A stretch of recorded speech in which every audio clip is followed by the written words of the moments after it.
What's the hardest thing about writing? Well, it's getting started. Maybe you're having a hard time coming up with a story idea, or you're stuck on where to take your story next.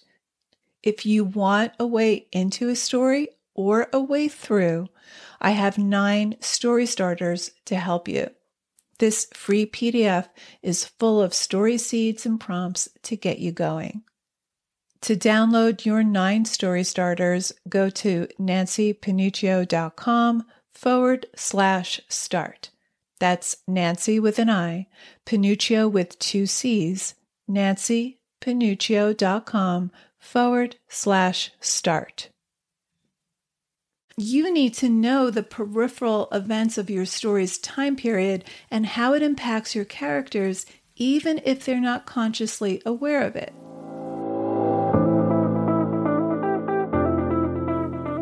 Writer Unleashed is for you, a writer who has a story you want to bring onto the page and into the hearts and minds of readers. I'm Nancy Panuccio, writer, editor, and writing coach. And each week, we'll explore techniques, mindsets, and inspiration for writing stories readers can't put down. Thanks for spending some time with me today. Now let's begin.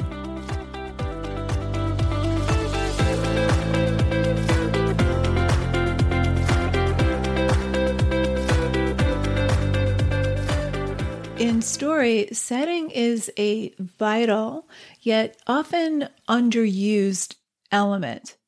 Setting allows for the interaction between characters and their environment, and it weaves together a vivid world for your reader to drop into.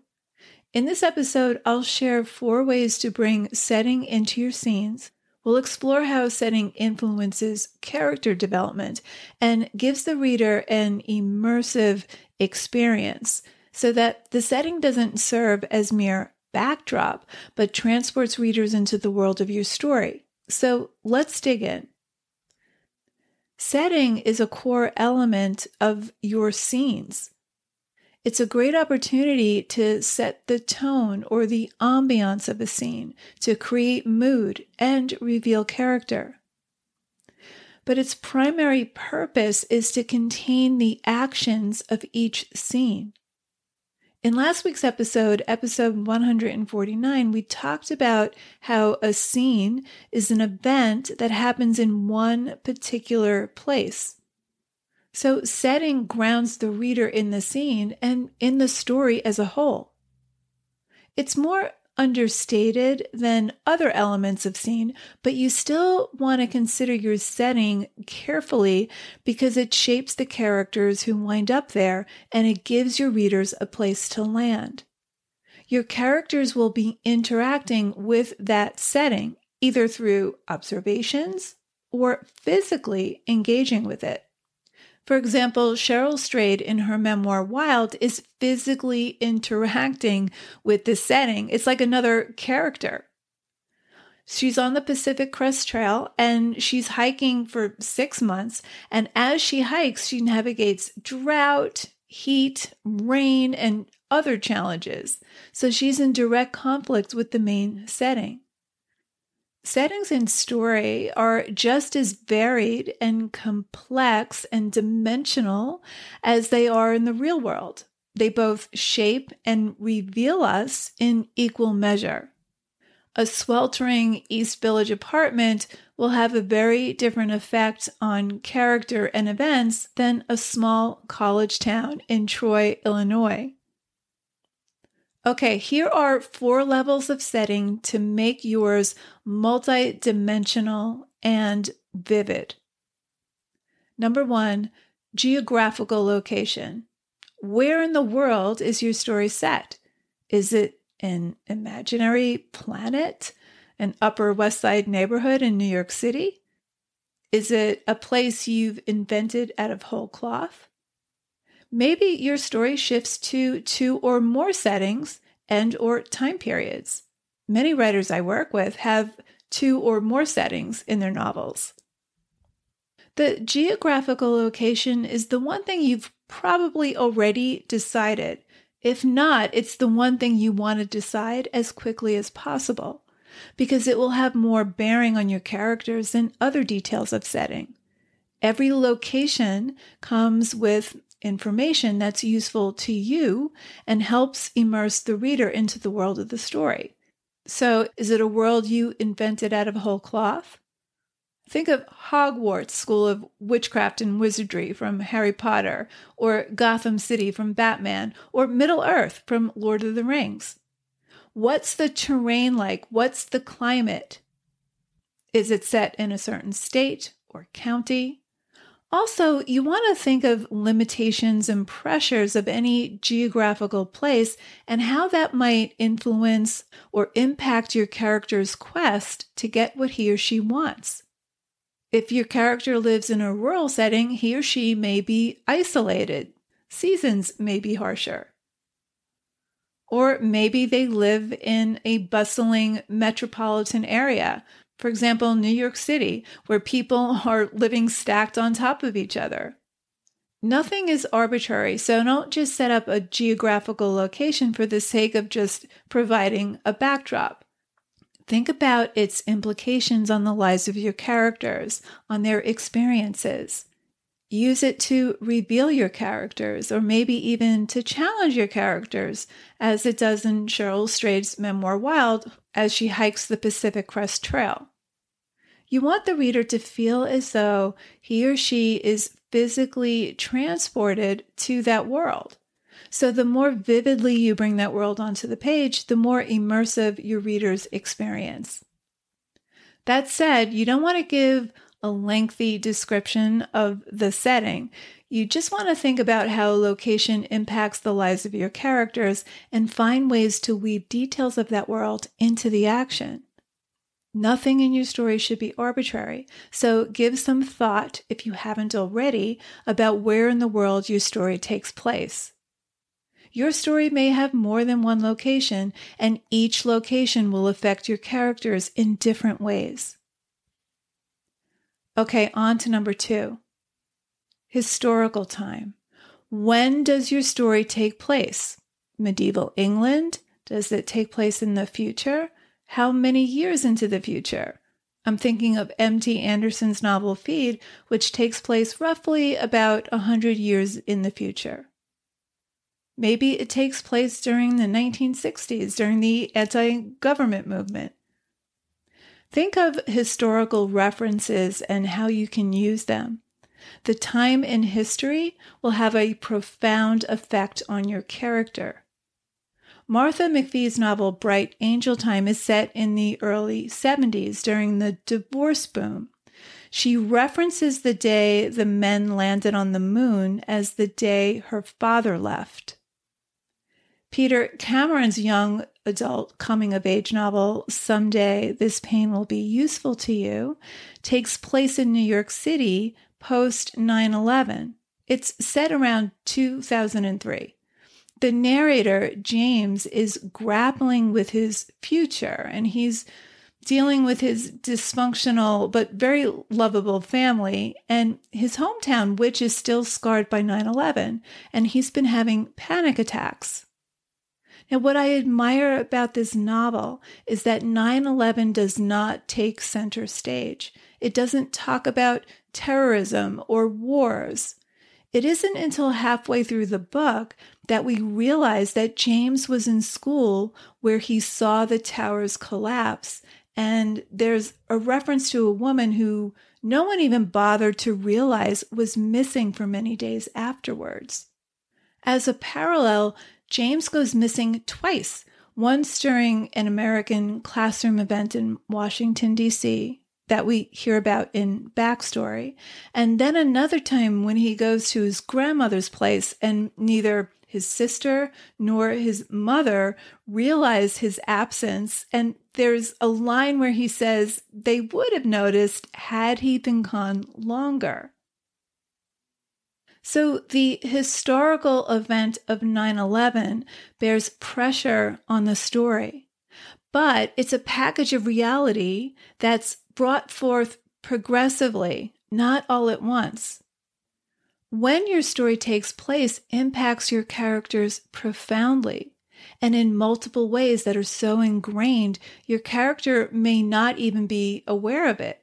Or if there's something tragic like 9/11, your character may not be consciously aware of why he's anxious about his future until, like James, it's brought to the surface of his consciousness later. But you need to know the peripheral events of your story's time period and how it impacts your characters, even if they're not consciously aware of it. Now, if you're writing speculative fiction or fantasy, or the time period is invented out of whole cloth, create the time period or the historical events that may impact your characters. If it's a real time in history, remember that people who grew up or lived there during that period of time will have very strong feelings about the accuracy of your portrayal, so you'll want to get those details right. Do your research. Okay, on to number 3, places. These are houses, buildings, rooms. These are the most essential living and gathering places for your characters. Characters might live in houses, apartments, a boat, a palace, or a Georgian mansion. They enter hospitals, stores, train stations. They get together in restaurants, bars, hotels, bedrooms. Especially where characters live, rooms and houses should feel real and tactile. They can reflect something essential about the characters who live in them. By describing the state of a house or the state of a room, you can reflect the soul of a character. Don't just tell us the apartment is dirty and bare or neglected. Give us the proof. Here's a great example from A Crime in the Neighborhood by Suzanne Burney. My father seemed unable to furnish or decorate his apartment after installing that sofa bed. For months, he ate standing up in his tiny, bare kitchen. He bought a small black and white TV set, which he set up on a milk crate. He kept his underwear and his socks in one of his suitcases. Whenever we visited, we all sat on the wood floor and ate Chinese food out of the paper cartons, or ate pizza and drank Coca-Cola from plastic cups, which my father washed and kept to be used again. Otherwise, he made no effort to keep his apartment clean, and after he'd been there a few weeks, dust balls rolled in the corners when we opened the door, while spider webs floated from the windowsills. Now notice the attention to specific objects here.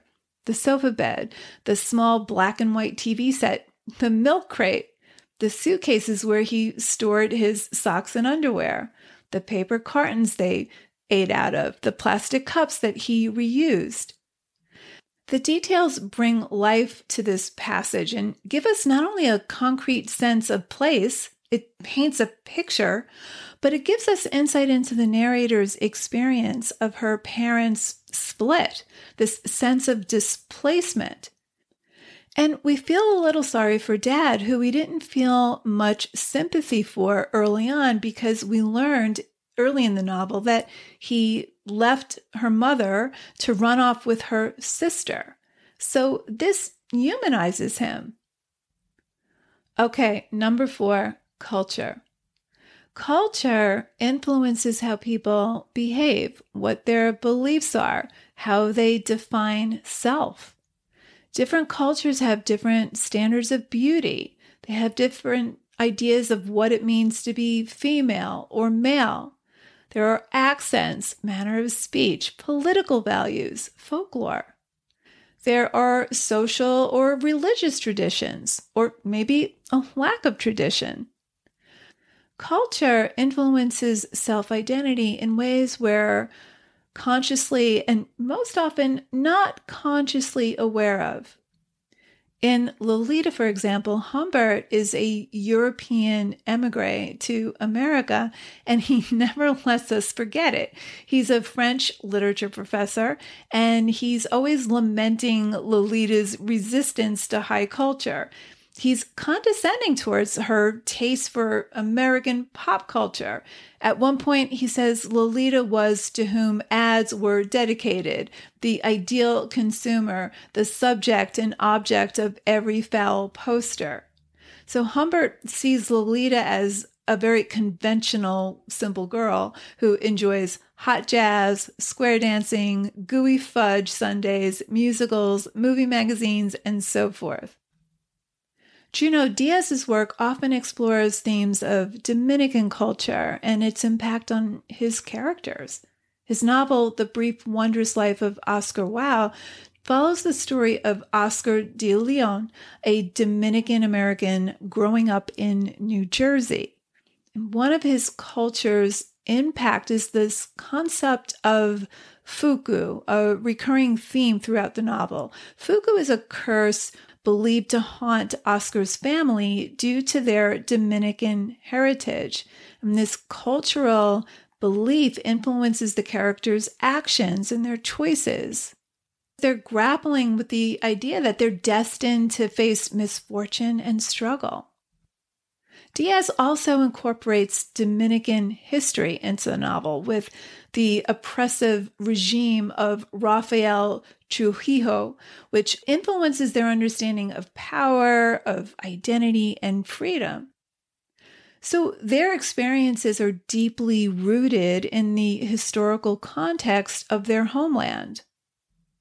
So your story's cultural context can have a role in societal expectations or social pressures and character identity. Cultural roots can shape a character's sense of self, their relationships, and their understanding of the world around them and their place in the world. Now, if you haven't personally lived in this particular culture, do some research to get the details right. If it's a culture you know well, think about how that culture shaped and influenced you. Cultures vary not just by country, but region to region, state by state, town by town, city by city. Now, setting is where many writers get lost in these long narrative chunks of summary. And that's because it's fun and easy to describe setting. But small actions can help break up setting description, small actions and dialogue and gestures and so forth. Because a character is moving around or talking to another character, then the reader doesn't feel as though he's looking at this static scene. Remember, setting exists mostly to create an authentic sensory grounding for the reader in the scene and in the story. If setting begins taking up too much narrative space or too much focus, it's going to distract from your characters and your story. Now, sometimes you'll want to begin a scene with a brief description of place to situate the reader. This is useful when you're moving to a new place in the story or when you're introducing the story. Here's how Rex Pickett begins his novel Sideways. The sun poured bright parallelograms of mote-swirling light through the Venetian blinds of my run-down, rent-controlled house in Santa Monica. I was moving frenetically from bedroom to living room, packing for a road trip with my best friend, Jack Cole. We were headed for the Santa Ynez Valley and a week of wine tasting before he was to be married the following Sunday. Though I couldn't afford this impromptu excursion, I desperately needed to get out of LA. The place was suffocating me, fueling paralyzing panic attacks that had been a chronic affliction of mine over the years. So we learn a lot about him. We see that he says it's rent-controlled and run down and all that, but he gives us the proof. The sun poured bright parallelograms of mote-swirling light through the Venetian blinds. Now, as the scene continues, we learn that the narrator is a struggling novelist, a failed novelist, and to make matters worse, his landlord has called him once again, left a message because his rent is late again. So the way that his house is described corroborates that. And then on page 5, he brings us to the wine emporium. Epicurus was a long railcar-shaped wine emporium wedged in between a mattress store and a spa that specialized in high colonics. Wine bottles were racked halfway up both walls and down the middle of the long rectangular space, arranged according to varietal and country of origin. The familiar crowd was packed into the small, cordoned-off tasting area, affectionately dubbed the bullpen, in the rear of the shop. So he moves to a new scene, a new location. He gives us a brief description of the place, and then the scene goes on. Here's another example from A Crime in the Neighborhood. My mother was in the living room the next morning before breakfast, spraying lemon pledge on the coffee table. When I made it to the kitchen, I saw that she had already thrown away the paper shopping bags that had been wedged between the wall and the refrigerator, scrubbed the dish rack, scoured the sink, polished the toaster, and shaken out all the burnt toast crumbs. She had even washed the wooden rack of spice bottles and alphabetized them. And then she weaves in some more details of place into the dialogue. Her mother says, "I've been doing a little baking." She pulled a pan of snail-shaped sweet rolls out of the oven and set them on top of the stove. She patted me on the shoulder. "All right, don't get hiccups. Want a cup of coffee?" She had never offered me a cup of coffee before. She always said it would stunt my growth. But as I stood there staring, she poured a little coffee into a mug, adding milk almost to the brim. She set the mug on the kitchen counter and put a sweet roll on a plate. Then she held my crutches while I climbed onto one of the kitchen stools, and she sat next to me while I ate. Okay, so the setting here is a container for the action of the scene. The action is simple, and the setting is not overtaking the scene. It supports it. It holds the action. Okay, let's recap.